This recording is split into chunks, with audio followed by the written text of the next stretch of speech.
Elaine Dezenski is head of the Centre for Economic and Financial Power at the Foundation for Defence of Democracies.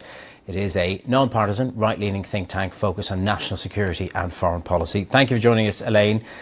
The latest that we are hearing from the rumour mill, the background mill, is that a reciprocal tariff of 15% is where we could end up between the EU and US. How significant, how damaging could that be for both economies?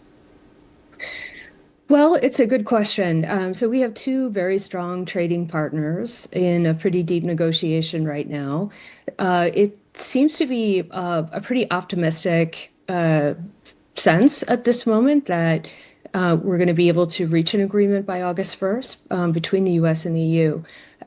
But I think we have to be a little bit careful about this. There is a $235 billion trade deficit between the US and the EU, which the US is really trying to decrease where it can. And there are a lot of sticking points around agricultural goods, around critical minerals, automotive related parts and products, aviation, medical devices, and so on. And Secretary Lutnick has talked about the extent to which the EU would be willing to accept certain kinds of U.S. products, for example, U.S. autos built in the U.S. to U.S. standards. Would that move the needle? So there's a lot on the table. And I think the idea of getting to a 15% baseline for most imports would be ideal. The question is, what will the EU bring to the table? And this 15% has, really come into the conversation because You make the point there about cars, and yes, it is a sticking point. The US thinks that Europe should be buying more American-built cars, but it ignores the reality that many American cars are massive, and they're simply too big for narrow European city streets. So I wonder how much of what the sticking points are, in your view, is really rational.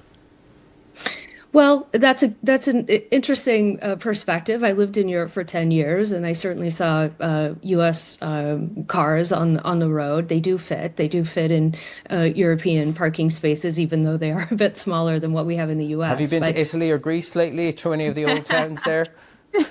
That would be more difficult. I have to admit, I was in Switzerland for most of that time. But, the thing about the 15% tariff rate, which is now what the Japanese have achieved, is that they also came to the table with an additional $550 billion in investment, a new Japan Investment America initiative, which is a combination of equity and loan guarantees that they want to invest in strategic sectors in the U.S. So this was very enticing for the Trump administration because it will help build supply chain resilience. So I think the question is, what incentives will the Europeans come to the table with? Well, so some Europeans have been seeking a zero for zero deal. They want no tariffs whatsoever. And I wonder, assuming a deal is done, assuming it is at that 15% level, although that is subject to confirmation, do you think that beyond that there could be further negotiations to reduce tariffs even further? There could be. There are different types of tariffs. So there are what we call Section 232 tariffs, which are put on products for national security reasons. So, on semiconductors, for example, the administration has indicated they'll probably put tariffs on copper.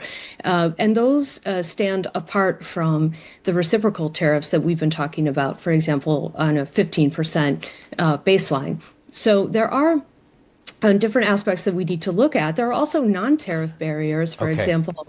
Elaine Dezenski, we'll have to leave it there, but thank you very much for joining us with that analysis. Thank you.